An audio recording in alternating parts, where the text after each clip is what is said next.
বিয়ের রাতে শুধু আমি একটু ওর হাত ধরেছিলাম। তারপর বন্ধুরা খুব কৌতূহল নিয়ে অনুপমের মুখের দিকে তাকিয়েছে।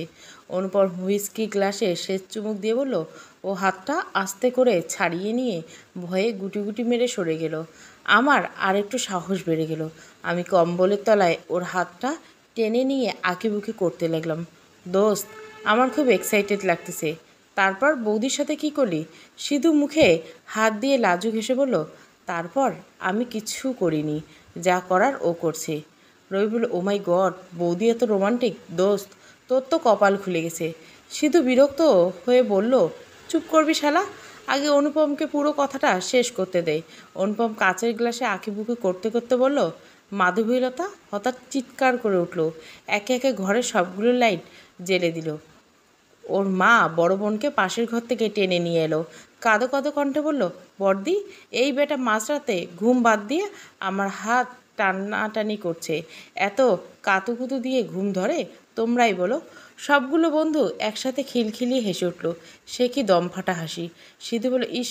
অনুপম লাজুক হেসে মাথা চুলকে বলল, শাশুড়ি মা তো তার মাথামোটা মেয়ের কথা শুনে লজ্জায় আতমাথা ঘোমটা টেনে তড়িঘড়ি করে চলে গেল। এদিকে আমারও খুব লজ্জা লাগছিল। আমি কম্বল মুড়ি দিয়ে ঘুমের ভান করে ঘাপটি মেরে পড়ে রইলাম। ওর বড়দি ওকে কত কিছু বোঝালো, কিছুতেই কাজ হলো না। সে আর আমার সাথে শুবেই না। তার ঘুরে ফিরে একটাই কথা, এই লোকের মতলব ভালো না, টাকায় যেন কেমন কেমন করে। ওই বড়দা, কত রাত হলো, তুই এখনও ছাদে বসে আছিস? নতুন বৌদিকে নিয়ে কাকিমা মামি তোর ঘরে বসে আছে। তোকে এখন যেতে হবে, তুই যা, আমি আসছি। রিধিকা চলে যেতেই অনুপম উঠে দাঁড়ালো। সিধু পিছু ডেকে চোখ টিপে বলল, দোস্ত, ফুলসজ্জা একটু বুঝে শুনে করো। তোমার যে বউ রে বাবা, শেষে দেখা যাবে পুরো পাড়া চিল্লিয়ে মাথায় করে ফেলছে। অনুপম চিন্তিত ভঙ্গিতে মাথা নাড়ালো, বলল, বাবা মায়ের কথা শুনে এত অল্প বয়সী মেয়ে বিয়ে করা ঠিক হয়নি। দোস্ত, একটা বুদ্ধি দে, বল। তুই বরং বৌদিকে দুধের সাথে ঘুমের ওষুধ মিশিয়ে খাওয়া, কিচ্ছু ঠিক পাবে না। অনুপম সিঁদুর মাথায় চারটি মেরে বলল, শালা, মাধু আমার প্রেমিকা না বউ, এত তাড়া কিসের? অনুপম বিয়ের সমস্ত নিয়মনীতি মেনে যখন শুতে এলো, দেখলো মাধু ঘরে নেই। অনুপম বেশ অবাক হলো। কাউকে লজ্জায় বলতে পারছে না মাধু কোথায়। অনুপম জানলা খুলে দিতেই পাশে বিশাল সর্ষে ক্ষেত, ঝিরিঝিরি বাতাস বইছে। মাধু খাটের তলা থেকে বেরিয়ে এলো, শাড়ি এলোমেলো, গয়নাগাটি জায়গাটা জায়গায় নেই। কপালের টিকলি কানের পাশে এসে গেছে। বাঁধা চুলের ফাঁক ফোকর দিয়ে কিছু খোলা চুল বেরিয়ে এসেছে। চোখ দুটো পদ্ম পুকুরের মতো টলমলে স্বচ্ছ মায়াকাড়া। ফর্সা গোলগাল মুখ, চেহারা অল্প বয়সী ছাপ স্পষ্ট ফুটে উঠছে। অনুপম বিষম খেয়ে বলল, তুমি খাটের তলায় কী করছিলে? মাধবীলতা সতর্ক দৃষ্টিতে এদিক ওদিক তাকাচ্ছে। ব্যস্ত ভঙ্গিতে বলল, একটা ইঁদুর দৌড়ে আপনার খাটের তলায় এসে ঢুকেছে, খুঁজে পাচ্ছি না, একটু দেখুন তো পাজি ইঁদুরটা কোথায় গেল। অনুপম বিড়বিড় করে বলল, অন্যের মানুষেরা বউরা বাসর ঘরে বিড়াল মারে, আর আমার বউ ইঁদুর মারছে। বাহ, বেশ ইন্টারেস্টিং তো। কিছু বললেন না তো? অনুপম পূর্ণ দৃষ্টি মেলে মাধবীলতার দিকে এক পলক তাকালো। হাতে শাখা পলা, সিঁথিতে সিঁদুর, আলতারাঙ্গা নুপুর পরা সুন্দর পা, চোখে মোটা করে কাজল টানা, কপালের মাঝখানে বড় একটা লাল টিপ, তার চারপাশে তিলক দিয়ে সুন্দর নকশা আঁকা।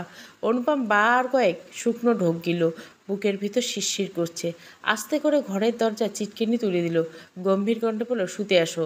মাধু আঁচলের গিট থেকে একটা কচকচে পেয়ারা বের করলো, তাতে কামড় বসিয়ে মনের সুখে চিবোতে লাগলো।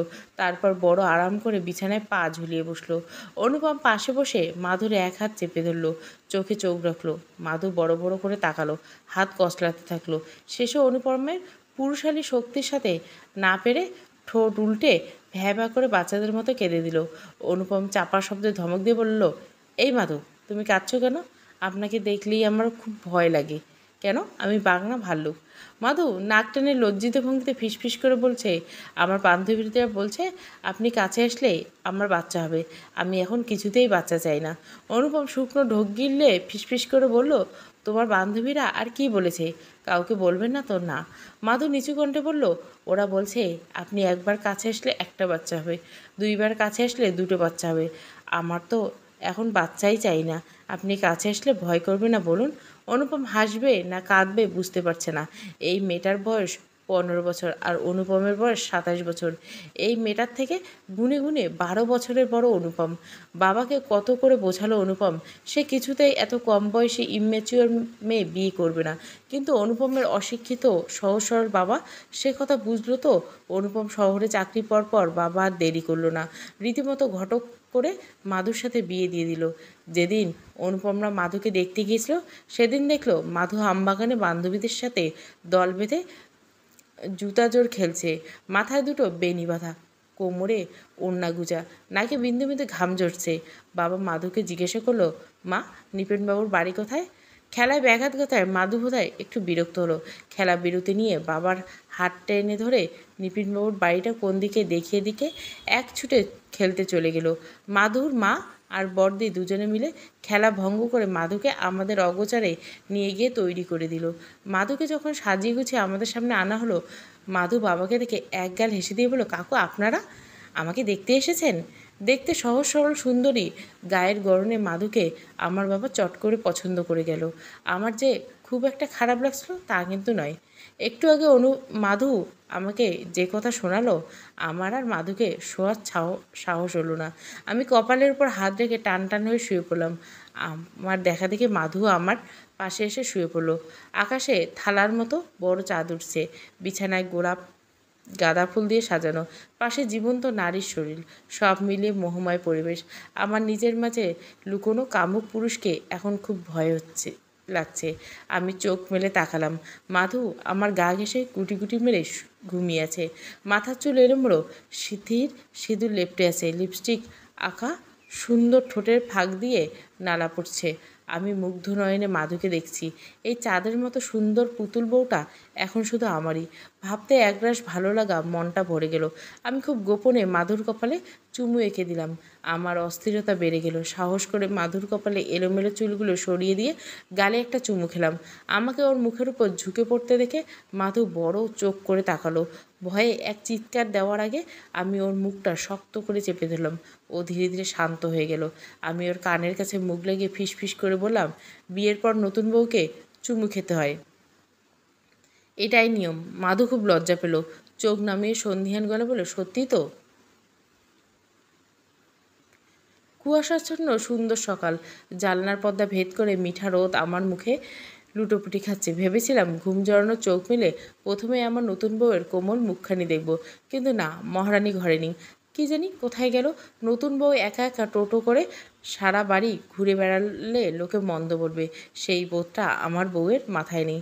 কাল প্রায় অর্ধেক রাত জেগে এই বাড়ির মানুষজন কে কেমন কোথায় কোন কথা বলতে হবে খুব সংক্ষেপে ধারণা দিয়েছি। তখন তো খুব পণ্ডিতের মতো মাথা ঝাঁকালো। ভোরতে ঘুমের সাথে সব ভুলে গুলে খেয়েছে। বাইরে উঠোন থেকে চিৎকার চেঁচামেচির শব্দ শোনা যাচ্ছে। আমি ধরপড়িয়ে উঠে বসলাম। পরনে পাঞ্জাবি খুলে একটা হাফহাতা ছাপার গেঞ্জি গায়ে জড়িয়ে নিলাম। আয়নায় এক পলক নিজেকে দেখে তড়িঘড়ি করে ঘর থেকে বেরিয়ে গেলাম। অনুপমদের উঠোনের একপাশে পাকা শান বাঁধানো পুকুরের পাড় ঘেঁষে বিশাল বড়ই গাছ। সবগুলো বড়ই পেকে পুকুরের জলে টপটপিয়েও ঝরে পড়ে। সেই গাছের মগডালে মাধু বসে বসে মনের সুখে পাকা বড়ই ছিঁড়ে শাড়ির আঁচলে ভরছে। নিচে অনুপমের মা, বোন, কাকিমা, মামি সবাই একজোট হয়ে মাধুকে গাছ থেকে নামতে বলছে। তাদের চেঁচামেচির শব্দে এতক্ষণে বাড়ির সব মানুষ, আত্মীয় স্বজন পুকুর পাড়ে এসে জড়ো হচ্ছে। সবাই অদ্ভুত চোখে মাধুকে দেখছে, কেউ কেউ ফিসফাস করছে। একসাথে এত মানুষ দেখে মাধু খুব ভয় পেয়ে গেছে, গাছ থেকে নামার সাহস পাচ্ছে না। অনুপমের মা রেণুবালা দেবী ছেলেকে দেখে এগিয়ে গেলেন, রাগী অথচ চাপা কণ্ঠে বলেন, তোর বাবা ছেলে মিলে এ কাকে বাড়ির বউ করে নিয়ে আসলি বড় খোকা? নতুন বউ, বিয়ের 2 দিন পার হয়নি, লোকলজ্জার মাথা খেয়ে বেটা ছেলেদের মতো তত্তরিয়ে গাছে উঠে বড়ই পড়ছে। লোকে তোর বউয়ের কাণ্ড দেখে হাসছে। ছি, আমার মাথা গরম হওয়ার আগে তোর বউকে গাছ থেকে নামতে বল। অনুপম শুকনো ঢোক গিলল। মাকে দেখে সেই ছোট্টবেলা থেকে অনুপম ভয় পায়। বলতে লজ্জা নেই, এখনও অনুপম ছোট ভাই বোন ভুল করলে মা ঠাস ঠাস করে চর মেরে দেয় গালে, পিঠে। রিধিকা অনুপমের পাশে এসে দাঁড়ালো। অনুপম নিচু কণ্ঠে বলল, ঘটনা কি বলতো? মাধু সাত সকালে বড়ই গাছে উঠছে কেন? রিধিকা ফিসফিস করে বলল, বৌদি ঘুম থেকে উঠে রান্নাঘরে ঢুকছিল, তার নাকি খুব জল তেষ্টা পেয়েছে। মা এক ধমকে বৌদিমণিকে রান্নাঘর থেকে বের করে দিয়েছে। বলেছে, তোমার লজ্জা করে না বড় বৌমা? সকালবেলা স্নান না করে বাসি কাপড়ে রান্নাঘরে ঢুকে যাও, ওক্ষুনি পুকুর পাড় থেকে স্নান সেরে এসো। তারপর মা আমাকে ডেকে বৌদিমণির সাথে পাঠালো। বৌদিমণি বড়ই গাছ দেখে এক লাফে তত্ত্বরিয়ে গাছে উঠে গেল। আমি কত মানা করলাম, শুনলই না, উল্টো ইশারায় আমাকে চুপ থাকতে বলল। তাড়াহুড়ো করে বড়ই ছিঁড়তে লাগলো। বৌদিমণির গাছে উঠে বড়ই ছেড়ে দৃশ্য বিন্দুমাসি দেখে ফেলল। রামো রামো, এ আমি কি দেখলাম বলে মাকে খবরখানা দিতে গেল। অনুপম বলল, তুই শিগগিরই গিয়ে বাবাকে ডেকে নিয়ে আয়, পরিস্থিতি জটিল হয়ে গেছে। একমাত্র বাবা ছাড়া এখন কাউকে সামাল দিতে পারবে না। বাবা যে বেছে বেছে এই ঝাঁঝের রানীকে কেন বিয়ে করছিল কে জানে। সবসময় ছোট ব্যাপারগুলো চিৎকার চেঁচামেচি করে বড় করে ফেলে। অনুপমের বাবা নিখিলেশ চ্যাটার্জি এসে 10 মিনিটের ভেতর সবাইকে বুঝিয়ে সুঝিয়ে অন্দরে নিয়ে গেলেন। এই পাশটা ফাঁকা হতে অনুপম স্বস্তির নিঃশ্বাস ফেলল। মাধু তখনও ভয়ে গুটিসুটি মেরে গাছের মগ ঢেলে চুপটি করে বসে আছে। অনুপম আদুরে কণ্ঠে আস্তে করে বলল, মাধু, ধীরে ধীরে গাছ থেকে নেমে এসো। মাধু উঁচু ডাল থেকে এক লাফ দিয়ে নামলো। বড়ই কাটার ঘষায় হাতের বেশ কিছু জায়গা ছিলে গেল। অনুপম মাধুর কাটা জায়গায় হাত বুলিয়ে দিয়ে বলল, এটা বাবার বাড়ি না মাধু। এখানে তথাকথিত নিয়মের বাইরে চললে তোমাকে কটু কথা শুনতে হবে। কি দরকার ছিল সাত সকালে বড়ই গাছে ওঠার? দেখ, চুপ করুন তো। আমার মাও সারাক্ষণ আমার সাথে রাগারাগি করে, কথা না শুনলে গায়ে হাত তুলে। এগুলো তো ধরলে হয় না। একটাই তো জীবন আমাদের, সবার সব কথা শুনে শুনে এক জীবন পার করে দেব না কি? মাঝে মাঝে নিজের মনের কথাও শুনতে হয়। অনুপম বিড়বিড় করে বলল, বয়স কম হলে কী হবে, বেশ বোধবুদ্ধি আছে দেখছি।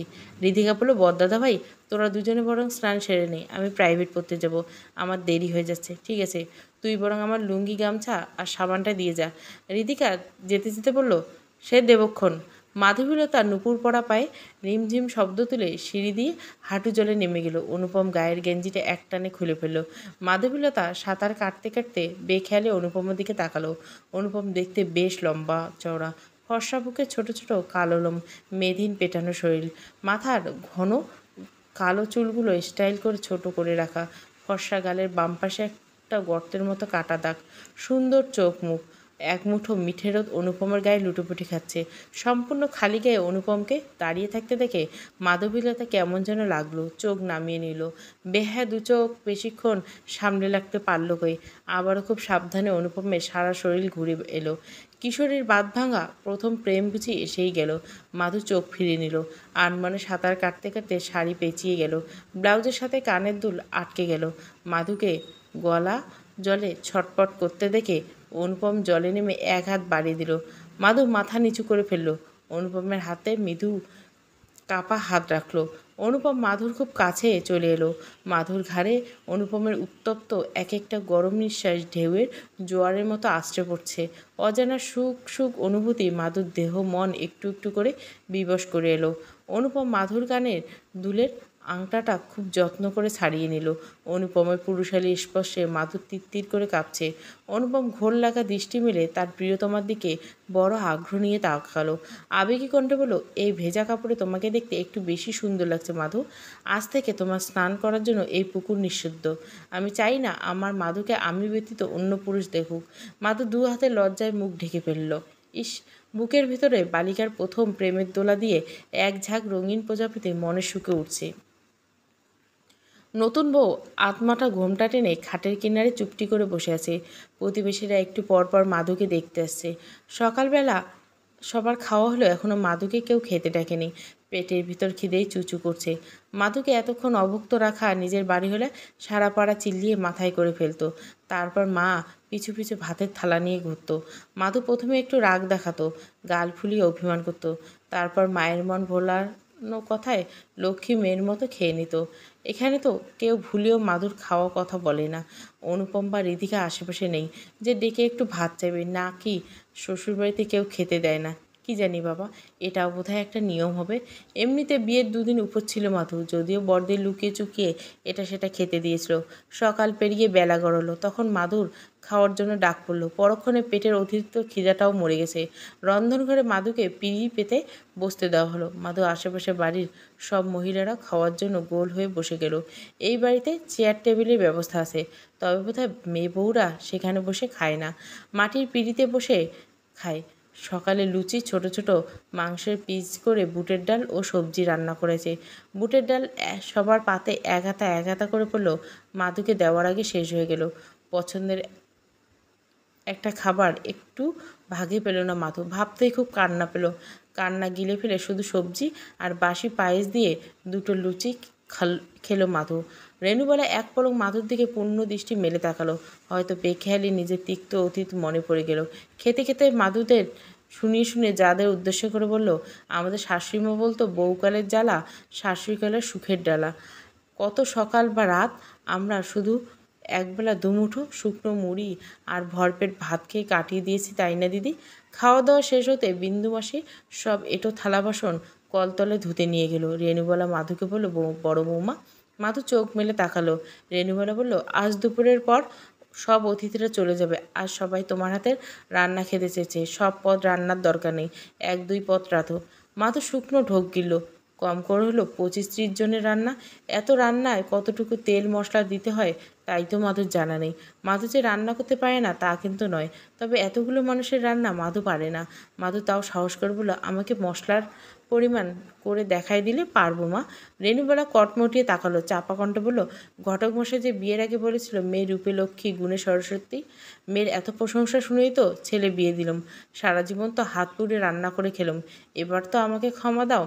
তোমাকে আমি আমার রান্না শিখিয়ে দেওয়ার আগে তাহলে তো রান্নাটা আমিই করতে পারি বাপু।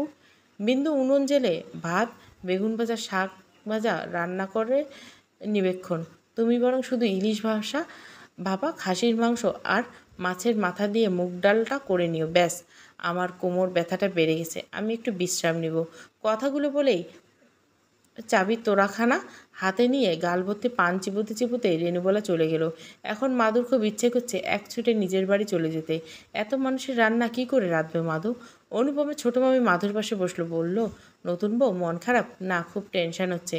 চলো আমি তোমাকে হেল্প করে দেই। মাধু এক লাফে উঠে পড়ল। সত্যি হয়ে বলল, সত্যি? 3 সত্যি।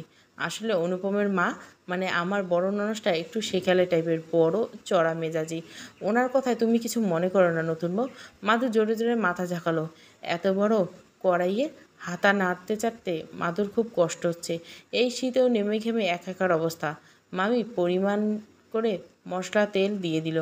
রান্নার খুব সুন্দর কালার ও স্মেল এসেছে। ইলিশ ভাপা ডাল রান্না শেষ। মাংস কষা হয়ে এলো বলে মামি বলল, এখন আমি যাই, স্নান করব। তুমি বরং গরম মশলা বাটা দিয়ে মাংসটা নামিয়ে নিও। আচ্ছা মামি। মাধু সকালবেলা পাড়া বড়ই দিয়ে সেই টকের আইটেম রেঁধে ফেললো। দুপুরে সবাই খুব তৃপ্তি নিয়ে চেটেপুটে খেলো। সবাই মাধুর রান্নার খুব প্রশংসা করলো। অনুপম একটু দরকারে হাটে গিয়েছিল। মাধুর রান্না করেছে শুনে এসে হাত মুখ ধুয়ে খেতে বসলো। এই বাড়ির নিয়ম, মেয়েরা সব বেটা ছেলেদের খাওয়া শেষে খায়। অনুপম ইচ্ছে করে পাতে অনেকগুলো মাংস তুলে নিল। কিছু খেয়ে কিছু মাধুর জন্য রেখে তৃপ্তির ঢেকুর তুলে উঠল।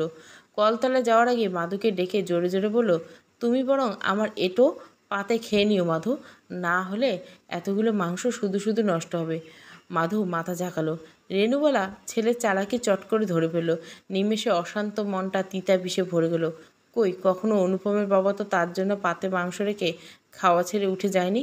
নিজের হাতে এত ভালো মন্দ রান্না করলেও নতুন বউ থাকতে তার ভাগে ভালো মাছ মাংস কিছুই জুটত না। কত যে ভালো মন্দ না খেতে পেয়ে লুকিয়ে লুকিয়ে কেঁদেছে তার হিসেব কেউ রাখেনি। তাহলে এখন রেণুবালা কেন রাখবে? সবাই চলে যেতেই অনুপমের এঁটো থালায় রেণুবালা ভাত বেড়ে নিয়ে গপ গপ করে খেতে লাগলো। মাধুকে বলল, তুমি নতুন বউ, তোমাকে এঁটো খাবার খেতে হবে না। বিন্দু, বড় বৌমাকে ভাত বেড়ে দে। এখনও মাধুর খেতে বসে প্রচণ্ড কান্না পেল। কড়াইয়ের তলায় একটি হাড্ডি আর ছোট ছোট দুটো গলার মাংস পড়ে আছে। ইলিশ ভাপা ফুরিয়ে গেছে। বহু কষ্টে ডাল আর ওইটুকু মাংস কষা দিয়ে মাধু খেয়ে নিল। অথচ বাড়িতে মাধুকে সবসময় বেছে বেছে বড় মাছ মাংস দিয়ে ভাত খেতে দিত। বাবা খাওয়ার পর মাধুকে নিজের পাত থেকে এটা সেটা তুলে দিত। সব আত্মীয় স্বজন দুপুরে খেয়ে দিয়ে চলে গেছে। এখন বাড়িতে মাধুরা জনাদশক মানুষ। শুধু শ্বশুর শাশুড়ি, দেবননদ স্বামী, জ্যাঠা শ্বশুর জ্যাঠা শাশুড়ি, বিন্দুমাসি আর টুলু দাদা। বিন্দুমাসি এই বাড়ির সব ফরমেশ খাটে, আর বিন্দুমাসের ছেলে দেখতে বোকাশোকা টুলু দাদা হাট বাজার করে দেয়, ক্ষেতে শাকসবজি আবাদ করে। অনুপম 2বার এসে মাধুকে ডেকে গেছে। রেণুবালা মাধুকে দিনের বেলা ঘরে যেতে দিল না, বলল দিনের বেলা লজ্জা শরমে মাথাকে স্বামী স্ত্রী এক ঘরে থাকবা, এটা কেমন দেখায়? যাও একেবারে রাতে ঘরে যাবা, রিতিকার ঘরে গিয়ে একটু ভাত ঘুম দাওগে। মাধু হাতে শাড়ির আঁচল পেঁচিয়ে মন খারাপ করে রিতিকার ঘরে চলে গেল। অনুপম এক পলক দেখার জন্য মনটা আকবকু করছে। অনুপম মাধুকে খুঁজতে খুঁজতে রিধিকার ঘরে এসে পেল। বিষণ্ণ গলা বলল, আমি এত ডাকাডাকি করলাম, তারপরও আমার ঘরে গেলে না মাধু? আমাকে এত অপছন্দ করো? মাধুর বুকের ভিতর কেঁপে উঠল। অনুপম সুন্দর মুখখানা দেখে হৃদয়ের সুখের দোলা দিল, তবে মুখে কিছু বলতে পারল না। অনুপম আবারও বলল, আমি আর 3 দিন পরে ঢাকায় চলে যাব। বাড়িতে যে কটা দিন দেখি, আমার কি ইচ্ছে করে না আমার বউয়ের সাথে একান্ত সময় কাটাতে? অনুপম চলে যাবে? মাধু আঁতকে উঠল। মনটা খুব খারাপ হয়ে গেল। ইচ্ছে করছিল অনুপমের বুকে মুখ লুকিয়ে কাঁদতে। লজ্জায় কাছে যাওয়ার সাহস পাচ্ছে না। অনুপম মাধুর এক হাত ধরে বলল, ঘরে চলো। মাধুর পুরো শরীর বিদ্যুৎ বয়ে গেল। এই স্পর্শের তীব্রতা এত গভীর কেন? অনুভবে সুখ লুকিয়েছে। শুকনো ঢোক গিলে বহু কষ্টে মুখে বললে, না। বেশ। অনুপম জানলার ভারী পর্দা টেনে দিল, দরজা চাপিয়ে দিয়ে মাধুকে একটানে বুকের সাথে জড়িয়ে নিল। ভালো লাগা আবেশে মাধু বোধহয় একটু একটু বেহুশ হয়ে গেল। অনুপম মাধুর ঢেউ খেলানো সুন্দর চুলগুলোর মাঝে মুখ ডুবিয়ে দিল। আবেগ কণ্ঠে বিড়বিড় করে বলল, আমার অস্থিরতা বুঝো না তুমি? অনুপম মাধুকে নিজের ঘরে নিয়ে যাওয়ার জন্য অনেক বোঝালো, হাত টানাটানি করলো। মাধু কিছুতেই সাথে যাওয়ার সাহস পেল না। অনুপম চট করে মাধুকে কুলে তুলে নিল। কণ্ঠে রাগ টেনে বলল, বেশি ছটপট করলে এক আছাড় মেরে ফেলে দিব কিন্তু। মাধু পদ্মপুকুরের মতো স্বচ্ছ টলমলে অনুপমের মুখ পানে তাকালো, ঘোর লাগা দৃষ্টিতে একরাশ মুগ্ধতা। অনুপম নিজের ঘরে নিয়ে গেল, ভেতর থেকে দরজা বন্ধ করে দিল। মাধু আঁতকে উঠল। আবারও অনুপম এত কাছে পেয়ে সেই চিরবিরে শরীর কাঁপানোর শিহরণ মাধুর মস্তিষ্ক বিচরণ হয়ে গেল। কই, আগে তো কারোর জন্য মাধুর এত অস্থির লাগেনি। মাধুর 15 বছর জীবনে এই প্রথম সুখ সুখ অনুভূতির সাথে পরিচিত হলো মাধু। কে জানে এর শেষ কোথায়?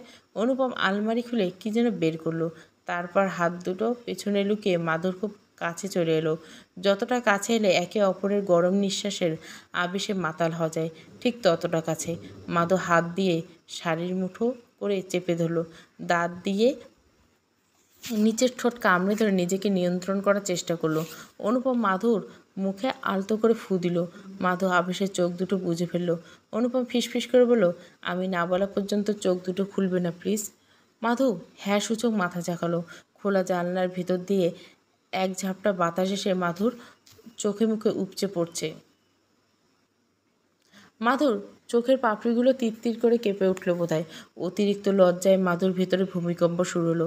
কোত্থেকে একজন রঙিন প্রজাপতি মাধুর কানে কানে বলে গেল, অনুপম তীব্র ভালোবাসার সুখ স্বর্গে তুই মরেই যাবি রে মুখ পুরি। অনুপম প্রথমে মাধুর ডান হাত টেনে নিল, তারপর মধ্যমা আঙুলে একটি স্বর্ণের আংটি পরিয়ে দিয়ে তাতে গভীর চুমু এঁকে দিল। মাধুর 2 হাতে 2 মুঠো লাল টুকটুকে রেশমি চুড়ি পরিয়ে দিল। হাত ছেড়ে দিয়ে হাঁটু মুড়ে মেঝেতে বসে পড়ল। মাধুর এক পা মাটির হাঁটুর উপর রাখলো। মাধু এক চোখ খুলে খুব সাবধানে তাকালো। অনুপমকে দেখার আগে আবারও চোখ দুটো শক্ত করে বুজে ফেলল। অনুপম মাধুর 2 পায়ের আঙ্গুলের উপর 2টো আংটি পরিয়ে দিল। এক পায়ের পাতায় চুমু খেতে মাধু তাড়াহুড়ো করে পা সরিয়ে নিল। মুখে হাত চেপে বলল, ছিছি, কী করছেন? আমার পাপ হবে। অনুপম মাছি তাড়ানোর মতো মাধুর কথা এসে উড়িয়ে দিয়ে বলল, ধ্যাত, এগুলো কুসংস্কার বউ। কোথায় শুনেছ স্বামীর আদর্শ বউয়ের পাপ হয়? উত্তরে মাধু কিছু বলতে চাইল। অনুপমের বলার ধরনে লজ্জায় চোখ নামিয়ে নিল। অনুপম খাটে আরাম করে বসলো। মাধুকে একটানে নিজের কোলের মাঝে বসিয়ে দিয়ে 2 হাতে শক্ত করে কোমর জড়িয়ে ধরল। মাধুর ঘাড়ে মুখ রেখে বলল, হাতে ছুটি কম, কালই আমরা অষ্টমঙ্গলায় শ্বশুরবাড়ি যাব। এখানে তো তোমাকে শত ডাকাটাকির পরও কাছে পাওয়া যায় না। আমাদের জীবনে এত মহামূল্যবান সময় আমি হেলায় ফেলায় শেষ করতে চাই না। আপনার মাকে বলেছেন? বাবাকে বলেছি। বাবার বাড়িতে যাবে, সেই আনন্দে সারা রাত মাধুর ঘুম হলো না। 2 দিন মাধু বাড়ি ছাড়া, অথচ মনে হয় 2 যুগ পেরিয়ে গেছে। অনুপম গভীর রাতে মাধুকে কাছে টানলো। অনুপমের তীব্র ভালোবাসার প্রতিফলন দেখে মাধুর খুব ভয় পেল, সরে যেতে চাইলো। অনুপম আর একটু শক্ত করে নিজের সাথে চেপে ধরল। মাধু দিকদিশা না হয়ে অনুপমের ঘাড়ে হাতে জোরে কামড় বসিয়ে দিল।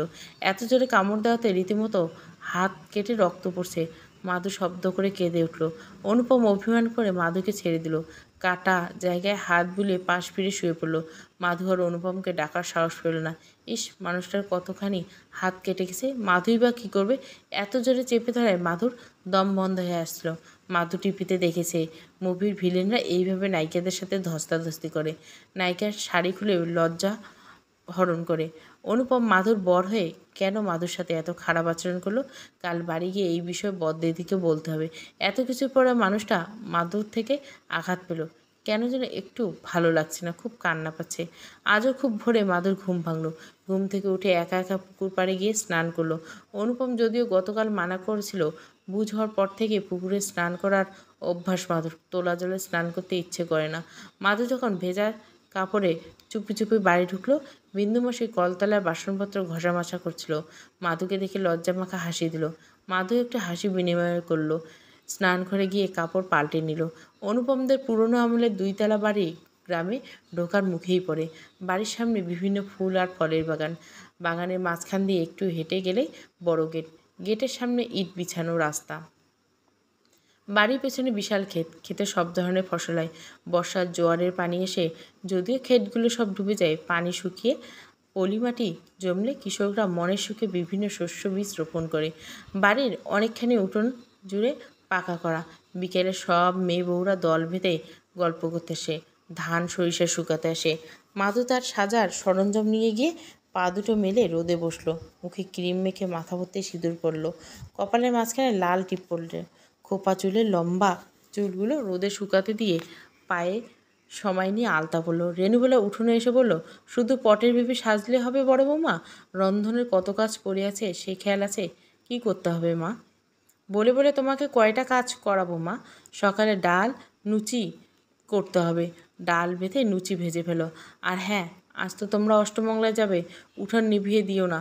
একটু ফুলকপি দিয়ে রুই মাছের পাতলা ঝোল, চালতা দিয়ে টক ডাল আর ছোটো মাছের চচ্চড়ি রেঁধে ফেলো তো বাপু। যদিও তোমার রান্না খুব একটা ভালো হয় না, তবে খাওয়া চলে। আমার আবার কোমর ব্যথাটা খুব বেড়েছে, না হলে এ আর এমন কি আমি করে নিতাম। বিন্দু, গিন্নিমা আমারে ডাকিয়েছেন, তুই বরং উনুন জেলে দে। বৌমাকে কী কী রাখতে হবে বলে দিয়েছি, তুই সব কেটে কুটে রেডি করে দিস। এই ফাঁকে আমি একটু পাড়া বেরিয়ে আসি। বিন্দু বিড়বিড় করে বলল, ইতিহাসের পুনরাবৃত্তি হইতেছে। শীতের দিন, ছোটবেলা, এত কিছু রাখতে রাখতে বেলা 12টা বেজে গেল। ভাগ্যিস মা সেই ছোটোবেলা থেকে সব কিছু মাধুকে হাতে ধরে শিখিয়েছিল। তাছাড়া মাধুর গায়ের গড়ন সুন্দর, ওর যে এত কম বয়স বোঝা যায় না। তবে বোধবুদ্ধি যা একটু পিছিয়ে। অনুপমের সাথে রাতের পর কথা হয়নি। সকালে খেতে বসে 2-1বার চোখাচোখি হয়েছিল। মাধু তাকাতে অনুপম চোখ নামিয়ে নিয়েছিল। মানুষটার মুখটা কেমন শুকনো। খাওয়ার সময় মাধুর খাওয়া হয়েছে কি না একবার খোঁজও নেয়নি। মাধু জেদ করে সকালবেলা জল খাবার খেলো না। দুপুরে বউ শাশুড়ি মিলে সবাইকে খেতে দিয়ে মাধুরা 3জনে খেতে বসলো। মাধু, রেণুবালা আর বিন্দুমাসি। আজকে অবশ্য মাধুর ভাগ্যে মাছ জুটছে, তবে লেজের আগের ছোট পিসটা। মাধু ক্ষুধার্ত পেটে তাই দিয়ে সোনা মুখ করে খেয়ে নিল। কোনা চোখে একবার শাশুড়ি মায়ের থালার দিকে তাকালো। মাছের বড় লেজটা আর 1 পিস মাছ নিয়ে তৃপ্তি করেই না খাচ্ছে মানুষটা। মাধু প্রচণ্ড লোভ হলো। ইস, এইভাবে বড় বড় 2 পিস মাছ নিয়ে যদি মাধু খেতে পারত। মাধুরও আজ খুব মন খারাপ হলো। মা সবসময় বলতেন, শাশুড়িরা মায়ের মতো হয়, তাদের সবসময় সম্মান দিয়ে কথা বলবি, তারা যাই বলুক বিনা বাক্যে মেনে নিবি, কখনো মুখে মুখে তর্ক করবি না। কখনো যদি শ্বশুরবাড়ি থেকে তোর নামে নালিশ আসে, তোর বাবা কিন্তু জীবনেও অমুখ হবে না। শাশুড়ি মা যদি সত্যি মায়ের মতো হয়, তাহলে কেন সে কখনো মাধুকে ভালো খাবার খেতে দেয় না, সব সময় বৈষম্য করে? কাল বিকেলে মাধুকে ঘর মুছতে দিয়েছিল। মাধু পরিষ্কার করে মুছতে পারেনি দেখে বলল, তুমি এত নোংরা কেন বড় বৌমা? তোমার মা কিছুই শেখায়নি? মাধু একটা কথা বলেনি, মাথা নিচু করে তার অভিযোগগুলো শুনছে। মাধু সে চঞ্চল ছটপটে সত্যটাও যেন ধীরে ধীরে বিলীন হয়ে যাচ্ছে। রেডি হয়ে বের হতে হতে বিকেল গড়িয়ে পড়ল। মাধুর সাথে অনুপম, রিধিকা আর টুলুও গেল। অনুপমের ছোট ভাই অনিকেত এবার ইন্টার ফার্স্ট ইয়ারে পরীক্ষা দিয়েছে। ইচ্ছে থাকা সত্ত্বেও সাথে যাওয়া হলো না। রিদিকা পড়ে ক্লাস 10-এ, আর টুলু ক্লাস 5 পর্যন্ত পড়ে পড়াশোনা বাদ দিয়েছে। ওর নাকি পড়তে একটুও ভালো লাগে না, একটু সহজ সরল তবে লাজুক। যে যা বলে চট করে বিশ্বাস করে নেয়। বয়স আনুমানিক 17 হবে। অনুপমের বাবা অনেক ফল মিষ্টি কিনে টুলুর হাতে ধরিয়ে দিল। একটা সিএনজি করে ওরা সবাই মাধুদের বাড়ি যাচ্ছে। অনুপম গাড়ি ভাড়া মিটিয়ে যখন মাধুদের উঠোনে বসলো, তখন মাধুর সব বান্ধবী, কাকাতো, জ্যাঠাতো ভাই বোনেরা অনুপমকে ঘিরে ধরল। হাসি মুখে বলল, নতুন জামাইকে তো খালি হাতে ঘরে ঢুকতে দেওয়া যাবে না। অনুপম মজা করে বলল, আমি কিন্তু কোনো টাকা দিতে পারবো না শালিরা। সেক্ষেত্রে দুটো অপশান আছে। দ্বিতীয় অপশানটা তাহলে বলুন শুনি। আগে এখানে বসুন তো। সুন্দর নকশা আঁকা পিঁড়িতে মাধু অনুপম বসালো। উঠোনে খুব সুন্দর করে আলপনা দেওয়া হয়েছে। বরণডালা, ফল মিষ্টি সবই আছে। মাধুর মা কাকিমা জামাইকে ধান দুব্বা দিয়ে বরণ করলো। নবদম্পতি মন ভরে আশীর্বাদ করলো। মুরব্বীরা সরে যেতে আবারও মাধুর বোনেরা ঘিরে ধরলো অনুপমকে। একটা বেগুন অনুপমের সামনে রেখে বলল, এই বেগুনটা এক কোপে 3 টুকরো করলেই আর কোনো টাকা দিতে হবে না। বউকে কোলে নিয়ে তত্তরিয়ে শ্বশুরবাড়ি ঢুকে যাবেন। অনুপম ভেবে ভেবে অস্থির। এক কোপে কীভাবে বেগুন 3 টুকরো করা যায়। অনুপম কেন যেন একটা বড় বন্যাই। জামাইবাবুরা এই ব্যাপারগুলো খুব ভালো বুঝে। অনুপম তার বন্ধুদের বিয়েতে গিয়ে দেখেছে জামাইবাবুরা চট করে একটা সমাধান দিয়ে দেন। অনুপম অনেক ভেবে যখন ঠাউর করতে পারল না, তখন ভাবাভাবি ছেড়ে দিয়ে চুপচাপ বসে বসে দুটো মিষ্টি খেলো। মাধু অনুপমের পেটে গুঁতো দিয়ে ফিসফিস করে বলল, সামান্য কয়টা টাকাই তো চেয়েছে, দিয়ে দেন না। এভাবে বসে থাকতে পা ব্যথা করছে। ওকে, আমার বউ যখন বলেছে তখন দিতেই হবে, তবে একসাথে। সবাই একসাথে চিল্লিয়ে বলে উঠল, কী শর্ত জামাইবাবু? এই বেগুনটা তোমরা এক কোপে 3 টুকরো করে দেখাও, তবে টাকা দেব। মিতালি এগিয়ে এলো। একটা স্টিলের গ্লাস নিয়ে বেগুনের মাঝখানে চেপে ধরল। খুব সহজে বেগুনটা 3 টুকরো হয়ে গেল। অনুপম বিড়বিড় করে বলে, ডেঞ্জারাস, কেবল তো শুরু। কে জানে সামনে আরও কী অপেক্ষা করছে। বাড়িতে প্রথম নতুন জামাই আসলো। সেই উপলক্ষে মাধুর মা ঝর্ণারানী কত কিছু যে রান্না করছে তার কোনো হিসেব নেই। প্রথমে 5 পদের পিঠা, পায়েস, দই খেতে দিল। এগুলো খেতেই তো অনুপম পেট ভরে গেল। ভাত খাবে কি? শ্বশুরবাড়ি এসে অনুপম মাধুকে নিয়ে এক থালায় খাচ্ছে, অথচ নিজের বাড়িতে মাধু কী খেলো না খেলো খোঁজও নেয় না অনুপম। মাধুর মায়ের হাতের বানানো পিঠেপুলি খুব তৃপ্তি করে খেলো। রাতে ভাত খেতে বসে মনে হলো কতগুলো দিন পর মাধু মাছের বড় টুকরো দিয়ে ভাত খাচ্ছে। মাত্র 2 দিন 6 বেলা মাধুকে রেণুবেলা খেতে দিয়েছে, তাতেই এমন অনুভূতি। মাধুরা 2 বোন, কোনো ভাই নেই। বাবা একজন স্কুল শিক্ষক। মাধু ছোটোবেলা থেকে কখনো খাওয়া পড়ার অভাব বুঝতে পারেনি। হয়তো অনুপমদের মতো অত বড় বাড়ি নেই, অত টাকা নেই মাধুদের, তবে বাবা মা খুব আদর করে 2 বোনকে পেলে পুষে বড় করেছে। বড়দির বছর 5 আগে বিয়ে হয়েছে। 1 বছর একটা ছেলেবাবু আছে। জামাইবাবু বিয়েতে থাকলেও অষ্টমঙ্গলায় থাকতে পারেনি। ছুটি নেই দেখে বড়দিকে রেখে গেছে। জামাইবাবু বিজিবিতে আছে। বড়দির শ্বশুরবাড়িতে বাচ্চা নিয়ে থাকে। মাধু বড়দির কোলে মাথা রেখে শুয়ে আছে। সারা রাত অনুপম মাধুর সাথে কী করছে সব খুলে বলল। অনুপমকে নিয়ে তার মনোভাব কী তাও বলল। সব শুনে বড়দি হেসে দিয়ে বলল, তুই কি পাগল মাধু? এভাবে বরের হাত কামড়ে কেউ রক্তাক্ত করে? তোর বর কি তোকে ফুলদানি সাজিয়ে রাখবে? 3 বেলা পুজো করার জন্য বিয়ে করছে? তারও তো তোকে ঘিরে কিছু চাওয়া পাওয়া আছে। পুরুষ মানুষের মন ঘুরে যাওয়ার আগে পুরুষকে নিজের প্রতি আকৃষ্ট করতে হয় রে মুখপুরি। তার মন ঘুরে গেলে পরে কেঁদেও কুল পাবি না। সে তোকে ভালোবেসে কাছে টেনেছিল, তার ভালোবাসা তুই কেন পায়ে ঠেলে দিলি? আমি বা কী করব? অমন করে কাছে আসলে ভয় করে, খুব লজ্জা করে। আর সুখ? মধু আনমনে বলল, তাকে দেখলেই তো আমার 2 চোখ জুড়িয়ে যায়। সবসময় তার আশেপাশে থাকলে সুখ সুখ অনুভূতি হয়। বড়দি বললে, আর ভুলিস করিস না অনুপম। তোকে যেভাবে যে রূপে চাইবে তুই তাকে সেইভাবে সেই রূপে ধরা দিবি। স্বামীকে নিজের সবটা উজাড় করে দেওয়ার মাঝেই তো মেয়েদের প্রকৃত সুখ লুকিয়েছে। মাধুকে বড়দি খুব সুন্দর করে সাজিয়ে দিল। ঘরে গিয়ে দেখল অনুপম চোখের উপরে এক হাত রেখে শুয়েছে। মাধু পায়ে ছন্দ তুলে সারা ঘর হাঁটল। রিনিঝিনি দুপুরের শব্দে অনুপমের তন্দ্রাভাব কেটে গেল। মাধুর দিকে এক পলক পূর্ণ দৃষ্টি মেলে তাকালো। মাধুকে এই রূপ দেখে অনুপমের মাথা ঝিমঝিম করছে। চোখ ফেরানো দায়। মাধু অনুপমের গা ঘেঁষে বসল। মুখে মিষ্টি হাসি টেনে বলে, আমাকে কেমন লাগছে? প্রশান্তিতে। অনুপমের 2 চোখ জুড়িয়ে মন ভরে গেল। বুকটা দুরু দুরু করছে। ধ্যাৎ, পুরুষ মানুষের আবার বুক ধুর করবে নাকি? অনুপমের করছে। ঠোঁট নেড়ে বিড়বিড় করে বলল, এত অস্থিরভাবে বধূ সাজে কেউ? মাধু অনুপমের কাটা হাতখানা টেনে নিল, হাতে আলতো করে হাত বুলিয়ে দিল। ইস, কতখানি কেটে গেছে। মাধুর মায়াবী চোখ দুটো ছলছল করছে, ঠোঁট কামড়ে ধরে কান্না আটকালো। অনুপম এতক্ষণ গভীর দৃষ্টি মেলে মাধুকেই দেখছিল। ঠোঁট নেড়ে দুলান গেয়ে উঠল। মাধু কিছু সময় যে জীবনে আসে গুনগুন করে ওঠে মন কত আবেশে। ইস, মাধুর লজ্জায় শাড়ির আঁচল দিয়ে মুখখানি ঢেকে ফেলল। অনুপম শোয়া থেকে উঠে বসলো। কিছুক্ষণ পিনপতন নীরবতা। আস্তে করে মাধুর মুখের উপর থেকে শাড়ির আঁচলখানা সরিয়ে দিল অনুপম। তারপর ডান হাতে একটা আঙ্গুল দিয়ে ধীরে ধীরে মাধুর গালে আঁকিবুকি করলো। অজানা উত্তপ্ত শিহরণে মাধুর সারা অঙ্গ জ্বলে গেল। মুখটা হেমন্তর ধান পাতার মতো আবেশে তিত্তির করে কেঁপে উঠল। অতিরিক্ত লজ্জায় মাধুর দুগাল ফুলে লাল টুকটুকে হয়ে গেল।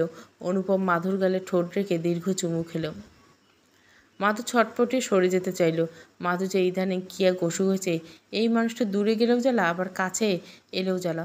মাধুর দিক দিশা না পেয়ে অনুপমকে আষ্টে পৃষ্ঠে জড়িয়ে ধরে ওর পুরুষালী বুকে মুখ ডুবালো। নিঃশ্বাস টেনে নিল সেই মন কেমন করে বুনো ঘ্রাণ। অনুপম ওইভাবে মাধুকে টেনে নিয়ে শুয়ে পড়ল। হাত বাড়িয়ে লাইটটা অফ করে দিল। মাধুর কানের কাছে মুখ নিয়ে আবেগী কণ্ঠে ফিসফিসিয়ে করে বলল, আজ তোমাকে নতুন এক ভালোবাসার গোপন অধ্যায়ের সাথে পরিচয় করাবো মাধু। প্রত্যেক স্বামী স্ত্রীর জীবনে এই অধ্যায় খুব গুরুত্বপূর্ণ এবং গুরুত্বপূর্ণ ভূমিকা পালন করে। আশা করি আমার উপর বিশ্বাস রেখে আমার ভালোবাসার মর্যাদা দেবে তুমি। আজ যদি তুমি আমার সাথে গতকাল রাতের মতো বা বিয়ের রাতের মতো সিনক্রেট করো, বাজে ব্যবহার করো, ভগবানের দিব্যি কেটে বলছি আমি এইভাবে চলে যাব। আর জীবনে এমুখো হব না। মাধু মাথা নিচে করে রইল। খুব অনুশোচনা হচ্ছে। এই মানুষটা চলে যাবে, মাধু যে অর্ধপাগল হয়ে যাবে। সে খবর কি মানুষটা রাখে? রাখে না বোধহয়। রাখলে মাধুকে এত কঠিন কথা বলতে পারত না। অনুপমার সময় নিল না। মাধুকে পরিচয় করালো নতুন এক ভালোবাসার গোপন অধ্যায়ের সাথে।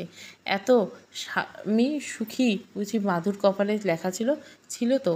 এই যেমন অনুপমের অসহ্য ভালোবাসা, আবেশ কিংবা তীব্র নীল ব্যথার মিশেলে মাধু নিঃশব্দে কাঁদছে। খুব ভোরে মাধুর গা কাঁপিয়ে জ্বর এলো। মাধু অর্ধচেতন হয়ে বিছানায় পড়েছে। অনুপম ভয় পেল। কাউকে ডাকার সাহস পাচ্ছে না বেচারা। এদিকে বিছানায় ছোপ ছোপ রক্তের দাগ লেগে আছে। অনুপম নিচু কণ্ঠে বলল, এই মাধু, খুব বেশি কি খারাপ লাগছে তোমার? তুমি না ভোরে উঠে যাও? এভাবে শুয়ে থেকে আমার ভয় আর বাড়িও না। মাধুর চোখ পিটপিট করে তাকালো। অতিরিক্ত লজ্জায় অনুপমের দিকে বেশিক্ষণ তাকিয়ে থাকতে পারল না বেচারি। লাজুক হেসে বলল, বিয়ে করলে এত কষ্ট পেতে হয় জানলে জীবনে বিয়েই করতাম না। পুরো শরীর ব্যথায় নীল হয়ে গেছে। অনুপম ফিসফিস করে বলল, জীবনে প্রথমবার, তাই এমন লাগছে। আস্তে আস্তে ঠিক হয়ে যাবে। উত্তরে মাধু কিছু বলল না, শুয়ে রইল। অনুপম কিছুক্ষণ মাধুর পাশে বসে থেকে দরজা খুলে চলে গেল। খানিক বাদে বদ্দি এলো। মাধুর কপালে হাত রেখে বলল, প্রথম রাতেই জ্বর বাঁধিয়ে নিলি? মাধু অভিমান করে বলল, তোর জন্যই তো আমার এত বড় সর্বনাশ হলো। বড়দি রিনরিনি কণ্ঠে খিলখিলিয়ে হেসে বলল, কিছুদিন যাক, তারপর বুঝবি এই পীড়িত কতটা মধুর। বড়দি বল। আগে মনে হতো ওকে ছাড়া আমি থাকতেই পারবো না। এখন মনে হচ্ছে ও তো তাড়াতাড়ি ঢাকা চলে যাবে, ততই আমার জন্য ভালো। আহা, স্বামীর কাছে না থাকলে কেমন শূন্যতা যে লাগে বুনু। স্বামী কর্মক্ষেত্রে যাওয়ার পরে বুঝবা কত রাত যে ঘুমবিহীন জেগে জেগে চোখের জল ফেলে কাটিয়ে দিতে হবে, তার কোনো হিসেব নেই। ধ্যাত, তুই একটু বেশি বেশি বলিস। নে, এবার উঠে পড়। গরম জল দিয়েছে, তুই স্নান করে সেরে নে। আমি চট করে চাদরটা ধুয়ে দিই। ততক্ষণে তুই কিছু খেয়ে জ্বরের ও ব্যথার ওষুধ খেয়ে নে। আচ্ছা। বদ্দি চাদর ধুয়ে এসে মাধুকে জলখাবার দেওয়ার পর এক গ্লাস গরম দুধ খেতে দিল। তারপর নিজে হাতে ওষুধ খাইয়ে দিল। তুই বরং একটু ঘুমিয়ে নেই, আমি এক বাটি আঙ্গুর ফল ধুয়ে দিচ্ছি। নিয়ম অনুযায়ী অনুপমের আজ জামাই বাজার করার কথা, তবে অনুপম সে ঝামেলায় গেল না। মাধুর হাতে 1000 টাকা তুলে দিল। মাধু সেই টাকা দিয়ে বাবার হাতে তুলে দিল। বাবা নিতে চাইল না, বলল, তোর কাছে রেখে দে মা। মাধু জোর করে বাবার পকেটে টাকা গুঁজে দিল। মাধুর মা আশেপাশে সবগুলো বাড়ি দুপুরে জামাই বাজার খাওয়ার জন্য নিমন্ত্রণ দিয়ে এলো। রিদিকা ঝর্ণা রানীর পাশে বসে গল্প করছে। অনুপম উঠোনে চেয়ারে বসে রোদ পোহাচ্ছে। টুলু বাজারে গেছে, আর মাধুর বড়দির কোলে মাথা রেখে শুয়ে আছে। পাশে বড়দির ছোট বাবুটা মৃদু নাক ডেকে ঘুমাচ্ছে। বাবা বাজার থেকে অনেক কিছু কিনে এলো। বড় বড় কাতলা মাছ, দেশি মাছ, ইলিশ মাছ, খাসির মাংস, 7টা আস্ত মুরগি কেটে এনেছে। সব ধরনের সবজি, দুধ, গুঁড়ো, আঁশ, কত কিছু। দুপুরে সবাই জমিয়ে খাওয়া দাওয়া করলো। বিকেলে মাধুর বান্ধবীরা সব দল বেঁধে গল্প করতে এলো। মাধুকে সুন্দর শাড়ি গহনা পরে রানীর মতো সেজে থাকতে দেখে বলল, মাধু, বিয়ের পর তুই অনেক পাল্টে গেছিস রে। মাধু চোখ বড় বড় করে বলল, মোটেও পাল্টে যায়নি আমি। না রে মাধু, তুই সত্যি পাল্টে গেছিস। বিয়ের পর সবাই কেমন পাল্টে যায়। বললাম তো আমি পাল্টে যাইনি রে বাবা। তাহলে প্রমাণ দে। কী প্রমাণ চাস তোদের বল? ওই বড় মাঠে গিয়ে আমাদের সাথে লাফঝাপ খেলবি। মাধু অনুপমের দিকে এক পলক তাকালো। অনুপম ইশারায় খেলতে মানা করলো। মাধু মলিন হেসে বলল, অন্য একদিন খেলবো। ঠিক ধরছিলাম, তুই বাকি সবার মতো পাল্টে গেছিস। আচ্ছা এসব ছাড়, তুই সুখে আছিস তো মাধু? মাধু মাথা নেড়ে হ্যাঁ বলল। হঠাৎ রেণু বলার কথা মনে পড়ে গেল। মানুষটা হয়তো সবার সামনে মাধুকে কিছুই বলে না, তবে সবার অকস্মাতে অনেক কটু কথা শোনায়। ভালো মন্দ রান্না হলেও খেতে দেয় মেপে মেপে। রেণু বলার করা ব্যবহারে মাধু খুব কষ্ট পায়, তবে লজ্জায় বা ভয়ে কাউকে কিছু বলার সাহস পায় না। মুখে বলে, আমি অনেক সুখে আছি রে। সন্ধ্যা পর্যন্ত আড্ডা চলল, তারপর যে যার বাড়ি চলে গেল। আজ রাতে আর মাধুকে জোর করা লাগলো না। মাধু নিজের থেকে অনুপমের ডাকে সাড়া গেল। দুটো সত্তার প্রেম বিনিময় হলো গভীরভাবে। স্বর্গসুখ কিংবা সুখের সাগর বুঝে একেই বলে। দুজনের মাঝে উষ্ণতা আবেশের রেশ থেকে যায় অনেকক্ষণ। মাধুরা আজ চলে যাবে।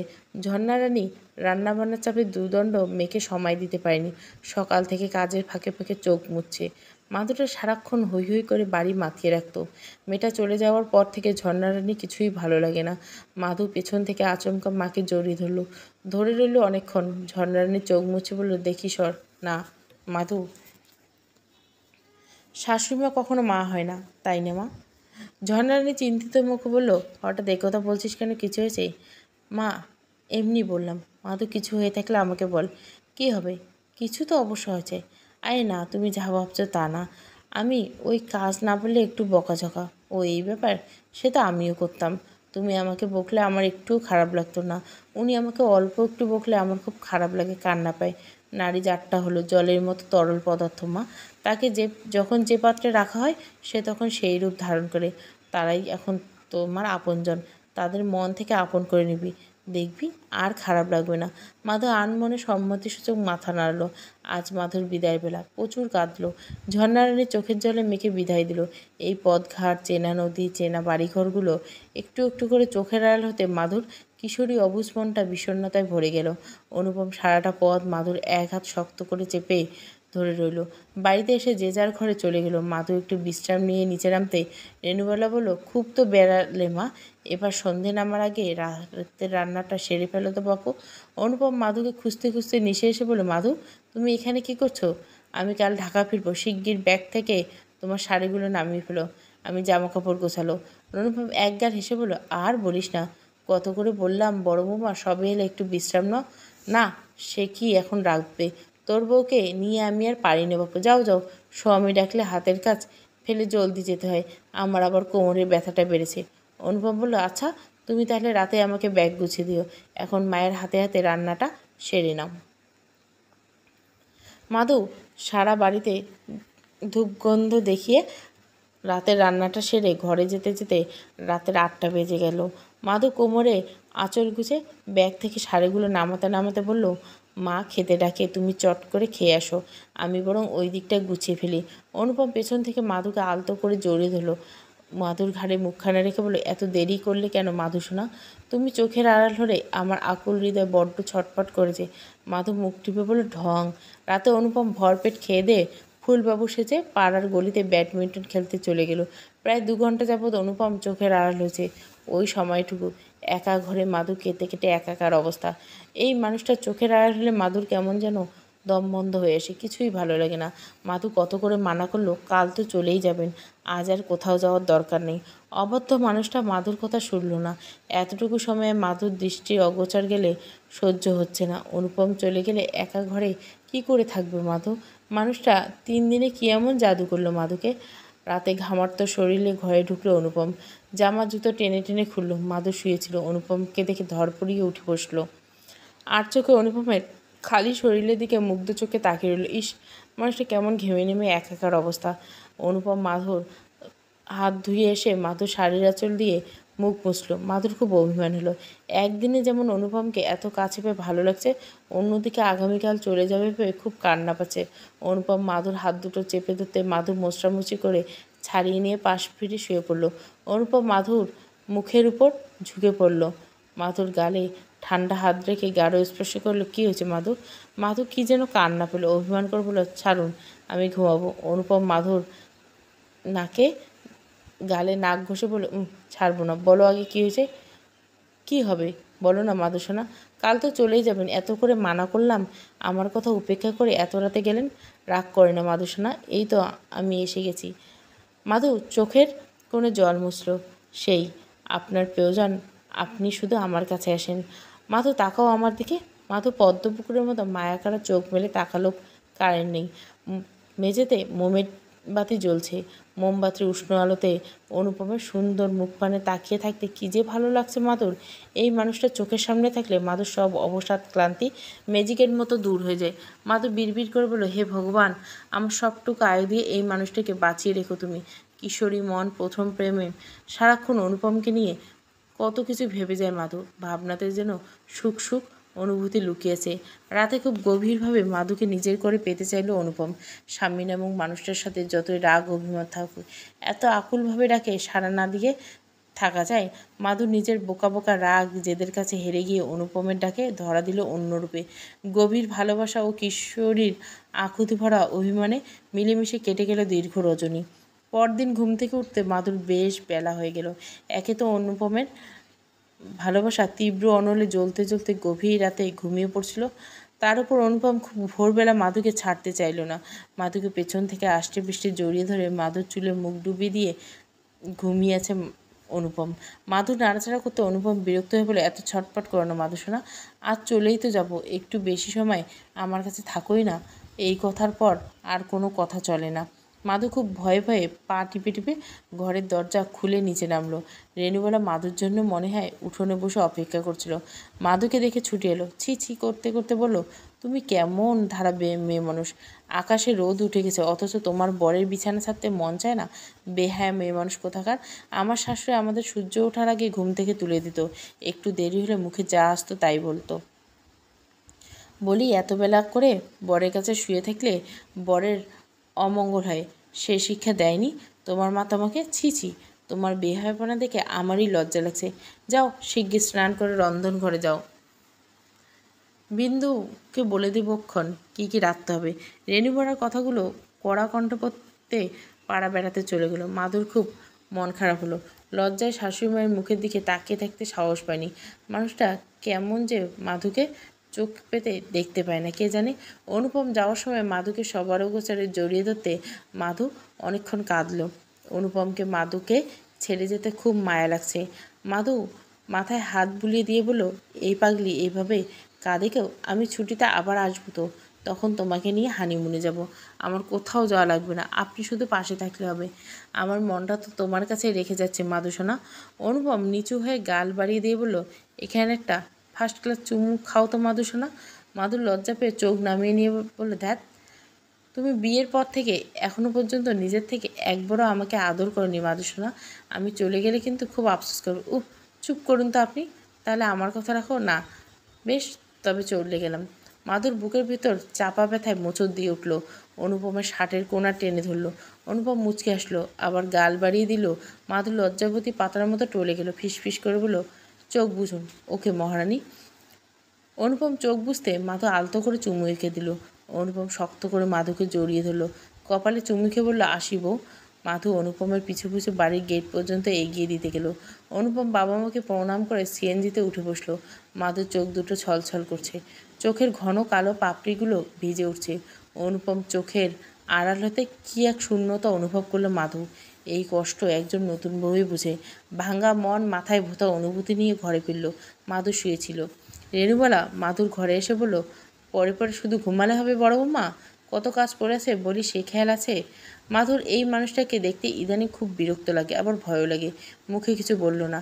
রেণুবালা বলল, নিচে গিয়ে সবাইকে খেতে দাও, তারপর আমার পা দুটো একটু তেল মালিশ করে দিব। মাধু মাথা নেড়ে উঠে গেল। মাথায় ঘোমটা টেনে বলল, জেঠু অনেকের রিধিকাকে খেতে দেব। দুদিন যাবৎ জেঠিমা বাবার বাড়িতে বেড়াতে গেছে। জেঠুর এক ছেলে, বউ বাচ্চা নিয়ে বিদেশে থাকে। জেঠু সরকারি চাকরি ছিলেন, অনেক বছর দেশের বিভিন্ন জেলায় ঘুরে চাকরি করছেন। রিটায়ার হওয়ার পর মাস ছয়েক পৈতৃক ভিটায় এসে জেঠিকে নিয়ে থাকছেন। মাধু এক হাতে সবার খাবার বেড়ে দিলেও নিজের খাবার বেড়ে খাওয়ার ভাগ্য হলো না। সবাই চলে যেতে রেণুবালা মাধুকে নিয়ে খেতে বসলো। মাছের বড় মাথাটা গামলায় জল জল করছে। মাধুর খুব লোভ হলো, জিভা ভিজে উঠলো। রেণুবালা কেবল নিজের পাতে তুলে নিতে যাবে, মাধুর লজ্জামাখা কণ্ঠে বলল, মা, মাথাটা আমায় দিবেন? রেণুবালা ঠাস করে মাছের মাথাটা পাত্রে রাখলো। মাধুর দিকে বড় বড় চোখ করে তাকালো। রাগে চিড়বিড় করে বলল, মাছের মাথা খাবে? এক কাজ করো, তুমি বরং আমার মাথাটা খেয়ে ফেলো। তুমি এত লোভেছি? তোমার মা তোমাকে ভালো মন্দ খেতে দেয়নি কোনোদিন? শ্বশুরবাড়িতে আসার আগে নিজের লোভী লালাটা কেটে রেখে আসতে হয়। মাধু অতিরিক্ত লজ্জায় অপমানে একটা ভাতও আর খেতে পারল না। টপ করে ভাতের উপর চোখের জল পড়ছে। এদিকে খাওয়া ফেলে উঠে যাওয়ার সাহস পাচ্ছে না। আজ এই মুহূর্তে রেণুবালার তিক্ত কথাগুলো এতটাই আলোড়ন তুলল কিশোরীর মনে, মনে মনে শপথ করলো, ভগবানের দিব্যি, আর জীবনে মধু মাছের মাথা খেতে চাইবে না। রেণুবালা মধুর সামনে বসে বড় বড় হা করে মনের সুখে মাছের মাথাখানা চিবিয়ে চিবিয়ে খাচ্ছে। মাধু ডাল, বেগুন ভাজা আর ছোট্ট এক পিস মাছ দিয়ে কয়েক লোকমা ভাত বহু কষ্টে জল দিয়ে গিলে নিল। নিখিলেশবাবু মনের ভুলে খাবার ঘরে টেবিলে চশমাটা ফেলে গিয়েছিল। নিতে এসে দেখলো মাধুরা বউ শাশুড়ি একসাথে বসে খাচ্ছে। হাসি মুখে এগিয়ে এসে দেখলো নিজের গিন্নি বড় মাছের মাথা ও এক পিস মাছ নিয়ে গাপুস গুপুস খাচ্ছে, আর মাধু ছোট্ট এক পিস মাছ দিয়ে ভাত খাচ্ছে। খাচ্ছে কম, নাড়াচাড়া করছে বেশি। নিখিলেশের মনটা তিতা বিষে ভরে গেল। বৌমাকে এত ছোট্ট এক পিস মাছ দিয়েছো কেন রেণু? বড় এক পিস মাছ দাও। রেণু বলো থমথমে গলা বলো, কি বড় বৌমা, দেবো নাকি আরেক পিস? না মা, দেখছো তো ও খাবে না। আমি তোমার মায়ের মতো যে বাড়ির বউকে মাছ খেতে দেবো না। আজ তো খুব খবরদারি করছো। যখন দিনের পর দিন আমরা মাছ ছাড়া ভাত খেতাম, কত রাত ভাত ফুরিয়ে গেছে, বউদের জন্য আবার উনুন জ্বালানো হবে নাকি? এই অজুহাতে ভরপেটে জল খেয়ে পার করছি। তখন কোথায় ছিলে তুমি? কোনোদিন তো তোমার মায়ের বিরুদ্ধে প্রতিবাদ করতে দেখিনি। আজ তবে তোমার ছেলের বউর জন্য এত দরদ উতলে উঠছে কেন? ওর তো তাও কপাল ভালো, কপালে মার জুটছে। আর আমরা? রেণুবালা গভীর দীর্ঘশ্বাস ফেলল। নিখিলেশ উত্তরে কিছু বলতে চাইলেন। মাধু হাত জোর করে কিছু না বলার জন্য অনুরোধ করলো। আজ বাড়িতে যে মাধুর জন্য দুজনের মাঝে বিশাল ঝগড়া লাগবে বেশ বোঝা গেল। রেণুবালা চিবিয়ে চিবিয়ে বলল, এক রাক্ষসী মরতে না মরতেই আমার সোনার সংসারখানা নিজের হাতের মুঠো নেওয়ার জন্য আর এক রাক্ষসীর উদয় হয়েছে। বাড়িতে দুটো ফোন, একটা বাবার আর একটা জেঠুর কাছে। রাতে ঢাকা পৌঁছে অনুপম বাবার নাম্বারে ফোন দিল। ফোনটা অনিকেতের কাছে ছিল। রিসিভ করতে অনিকেত বলল, বড়দাদা ভাই, ভালোভাবে পৌঁছে গেছিস তুই? হ্যাঁ। বাড়ির সবাইকে ঘুমিয়ে গেছে জানি না, তবে বাবা মার ঘর থেকে চিৎকার চেঁচামেচির শব্দ শোনা যাচ্ছে, মনে হয় ঝগড়া লেগেছে। আজ আবার কী নিয়ে লাগবে কি জানি। বাবা, অনি এক কাজ কর। কি? অনুপম গাল চুলকে ইতস্তত করে বলল, তুই বরং ফোনটা তোর বৌদিমণির কাছে দিয়ে আয়, দাঁড়া দিচ্ছি। অনুপম ফোনের ওপাশে অপেক্ষা করছে। অনিকেত বই খাতা বন্ধ করে উঠে গেল। রাতে ওই ঘটনার পর থেকে মাধু মানসিকভাবে খুব ভেঙে পড়ছে। বিছানায় উপুর হয়ে শুয়ে শুয়ে কাঁদছে মেয়েটা। যতটা না অনুপমের অনুপস্থিতি খারাপ লেগেছে, তার থেকেও বেশি খারাপ লাগছে শাশুড়ির তিক্ত ব্যবহারে। মানুষটা তখন মাধুকে রাক্ষসী বলল, ইস, এই কষ্ট কোথায় লুকোবে মাধু? বৌদিমণি? কে ডাকে? মাধু চট করে চোখের জল মুছে নিল, মাথার ঘোমটা টেনে নিয়ে বসলো। অনিকেত ঘরে এসে মাধুর হাতে ফোনটা ধরিয়ে দিয়ে বলল, লাইনে বদদাদা হয়েছে, কথা বলো। মাধু ফোনটা হাতে নিল, একটু কেশে কণ্ঠ স্বাভাবিক করে নিল। অনিকেত চলে যেতে মাধু বলল, কেমন আছেন? যেতে কোনো অসুবিধা হয়নি তো? তোমার কণ্ঠ এমন লাগছে কেন মাধুসোনা? কই না তো। না না, কেমন যেন কণ্ঠ বসে গেছে। তোমার কি কোনো কারণে খুব মন খারাপ মাধুসোনা? কিংবা খুব কেঁদেছ? অনুপম আবেগী কথা শুনে মাধু মুখ চেপে কান্না আটকালো। শরীর ফুলে ফুলে উঠছে। মন বলছে রাতের ঘটনা বলে দেই। মস্তিষ্ক বিদ্রোহ করছে। ছোটবেলা থেকে মাধু দেখে এসেছে মাধুর বাবা দূরে কোথাও গেলে সংসারে যতই ঝামেলাঝাটি ঝগড়া হোক, মাধুর মা ভুলেও স্বামীকে বলতো না। মানুষটা দূরে আছে, কি দরকার শুধু শুধু মানুষটাকে পারিবারিক অশান্তির কথা জানিয়ে মন খারাপ করে দেওয়া বা চিন্তায় ফেলা। তাছাড়া মাধুর বিয়ে ঠিক হওয়ার পর থেকে ঝর্ণারানী মাধুর মাথায় হাত বুলিয়ে খুব বোঝাতো, তোমার শাশুড়িমা যাই বলুক, হয়তো তার সব কথা তোমার ভালো লাগবে না, তাই বলে কখনো বরের কাছে তার মায়ের নামে বদনাম করবে না। এক সংসারে ঘাটি বাটি থাকুক তো খোটাখুটি লাগবে, সেখানে তো আমরা মেয়ে জাতি। কোথায় হারিয়ে গেলে মাধুসোনা? এই মানুষটার গাঢ় কণ্ঠে মাধুসোনা বলে ডাকলে প্রশান্তির মাধুর কলিজা ঠান্ডা হয়ে যায়। একটু একটু পেটও কাঁপে। মাধু হেসে দিল, মন ভালো করে হাসি। বলল, খেয়েছেন? না, এখন খেতে ইচ্ছে করছে না। সে কি, না খেলে শরীর খারাপ করবে তো? তোমার তো খারাপের কারণটা আমি কোনোভাবে আমি মাদুসোনা ঠোঁট নেড়ে বিড়বিড় করে বলল, আপনি বোঝেন না? অনুপম শুনতে পেল না, বলল, বলো না বউ, কী বলবো? অনুপম মন কেমন করা গলায় বলল, আমার না একটুও ভালো লাগছে না, ইচ্ছে করছে সব কিছু ফেলে এক ছুটে তোমার কাছে চলে আসি। বিয়ে করে নতুন বউকে যদি কাছেই না পাই। অনুপম আর কথা বলতে পারলো না, চাপা কষ্টে গলা বুঝে এলো। মাধুর বুকের ভিতর কাঁপন ধরল। অনুপম আনমনে বলল, আমার কাউকে কিছুদিন আগে চিনতাম না, জানতাম না, অথচ এখন ছেড়ে থাকতে খুব কষ্ট হচ্ছে। ভগবান স্বামী স্ত্রীর পবিত্র সম্পর্কে কী এক অপার মায়া দিয়েছে না, বেঁধে রেখেছে। আচ্ছা মাধু, তুমি কি আমাকে ভালোবাসো? জানি না, আমি বোধহয় তোমাকে ভালোবেসে ফেলেছি। চোখ বুঝলে তোমাকে দেখছি, চোখ খুললেই তোমাকে দেখছি। নতুন কপোতেই প্রায় অর্ধরাত জেগে ফোনে কথা বলে কাটিয়ে দিল। কতই না গল্প, কত সুখ দুঃখের গল্প যে দুজনের মনের মধ্যে জমেছিল। একে তো অভ্যাস নেই, তার উপর রাত জাগার কারণে মাধুর মাথা ব্যথা করছে। তবু ভোরবেলা ঘুম থেকে উঠে গেল। বাড়িটা কেমন নীরব নিস্তব্ধ। মনে হয় রেণুবেলা এখনও ঘুম থেকে ওঠেনি।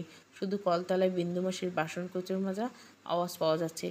টুলু ঘুম ঘুম চোখে হাতে কাঁচি নিয়ে মাঠে যাচ্ছিল। মাধু সামনে পড়তে মাধু বোকা টুলুদাকে খেপানোর জন্য আঙুল নাচিয়ে নাচিয়ে সুর ধরে বলল, টুলু টুলটুলিয়ে যায়, টুলু হালকা দুধু খায়, টুলুর গলায় মাদুলি, টুলু টুলটুলিয়ে যায়। টুলুদা খেপে গেল, রাগি চোখে তাকালো। মায়ের কাছে গিয়ে নালিশ করলো। বিন্দুমাসি হেসেই উড়িয়ে দিল।